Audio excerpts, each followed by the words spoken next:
মই লিখি ল'ব পাৰোঁ। এই যে মই ক'লোঁ জীৱনৰ লক্ষ্য তুমি লিখি লোৱা, লিখি লোৱা বুলি ক'লোঁ নে? লিখিলা মানে তুমি ভাগ্যটো লিখিছা। ওৱান ক্লেপ।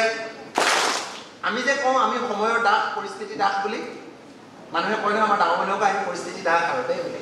মই কওঁ কি জানা? পৰিস্থিতি আমাৰ দাস। মানুহ এনেকুৱা এটা জীৱ চব পৰিস্থিতি নিজৰ দাসলৈ লৈ আহিব পাৰে। আমি সময়ৰ দাস নহয়। অকল দুটামান কথাহে আমি সময়ৰ দাস, সেইকেইটাকো আমি চেঞ্জ কৰিব পাৰোঁ ইচ্ছা কৰি। জন্ম মৃত্যু বোলে সময়ৰ দাস বুলি কৈছিলে, তাকো আজিকালি আমি সলাই ল'ব পাৰোঁ। আজি জন্ম দিব নালাগে, 5 দিনৰ পিছত জন্ম দিবি। ডাক্তৰে সলাই লয়, মানুহে সলাই লয়, আজিকালি জন্মও সলাই লয়। আৰু 10 দিন হটাই দিয়ে বোলে, হটাই দিয়ে। এমাহ আগলৈ লৈ আহিবলৈ মন গ'লেও লৈ আহে আগতে, এমাহ আগত জন্ম দি দিয়ে। যা মৰাটোকো সলাই লয় এতিয়া মানুহে। এতিয়া মৰিব নালাগে, এইটো পিছত মৰক, মৰাটো সলাই ল'ব পাৰি। জন্ম মৃত্যু বিবাহ বোলে এইবুলি কৈছিলে, বিবাহটোতো সলাব পাৰিয়ে, এইটোতো পাৰিয়ে। জন্ম মৃত্যুটোকো পাৰি। জন্ম মৃত্যুটোক যেতিয়া আমি পাৰিলোঁ, আৰু দুনিয়াত এনেকুৱা কি কথা আছে যে মোৰ নিয়ন্ত্ৰণত নাই? কি কথা আছে এনেকুৱা? বাকীবোৰ চব মোৰ নিয়ন্ত্ৰণত। একো ভাগ্য চাগ্য নাই। ভাগ্য অকল তাৰ জীৱনত থাকে যি দুৰ্বল।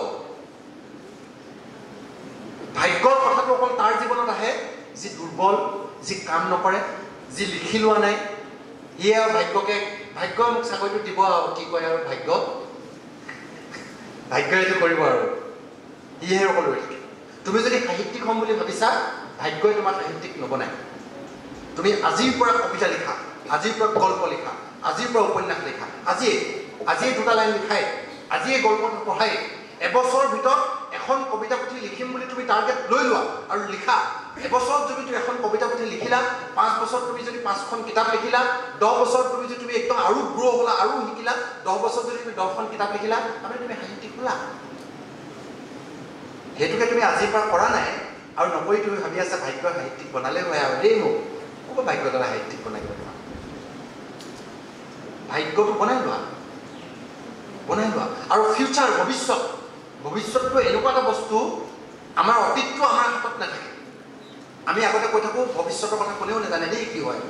মই কওঁ ভৱিষ্যতৰ কথা চব জানো মই কি হয়। ভৱিষ্যতটো এনেকুৱা এটা বস্তু, এনেকৈ ধৰি আনি পকেটত ভৰাই থৈ দিওঁ, ভৰাই থৈ দিব পাৰোঁ। মই ভাবিছোঁ যে মই 10 বছৰ পিছত এই কামটো কৰিম, অহা এবছৰ ভিতৰত এখন কিতাপ লিখিম, কিতাপখন লিখি অহা বছৰ 10 তাৰিখে কিতাপখন ল'বলৈ আহিবি। সেই বুলি কিতাপখন যে 10 তাৰিখে পাবি তই, এই কথাটো মই আজিয়ে কৈ দিব পাৰোঁ। আজিয়ে কৈ দিম। মোৰ ভৱিষ্যত প্লেনবিলাক মই চব মানুহক কৈ দিওঁ, কাৰণ মই জানো এইটো মই কৰিব পাৰিম। সেইটো আনি মই জেপত ভৰাই থৈ দিছোঁ আজি। 5 বছৰ পিছত তই আহিবি, এইটো কৰিবি। শুনিছা কথা? 1 ক্লেপ। মই প্ৰথমতে ইয়াত চাকৰি পাইছিলোঁ, হেৰিয়ত শ্বহীদ পিয়লিফুকন কলেজত। ইয়াত কলেজত চাকৰি পাইছিলোঁ। তাৰপিছত ইউনিভাৰ্চিটিত কণ্ট্ৰেকচুৱেল পোষ্ট এটা ওলালে। কণ্ট্ৰেকচুৱেল মানে এনেই আৰু কম পইচাত থাকি থাকিব লাগে, কিন্তু তাত পোষ্ট নাই বেলেগ। মই ৰেগুলাৰ চাকৰিটো এৰি তালৈ গুচি গ'লোঁ। কলেজৰ চাকৰি এৰি বহুত মানুহে ঘৰৰ চৰ চবেই হাঁহ হতাশ খাইছে, হুমীয়া খাইছে, ল'ৰাটো মোৰ মাথাটো গৰম হৈ থাকিলে বুলি, পগলা হৈ থাকিলে বুলি। কলেজৰ চাকৰি মানুহে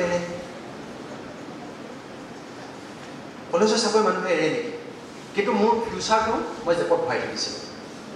মই জানো মই ফিউচাৰ কি কৰিব লাগে, মই কিমানলৈকে কৰিব পাৰিম, চব পকেটত ভৰাই থৈছোঁ।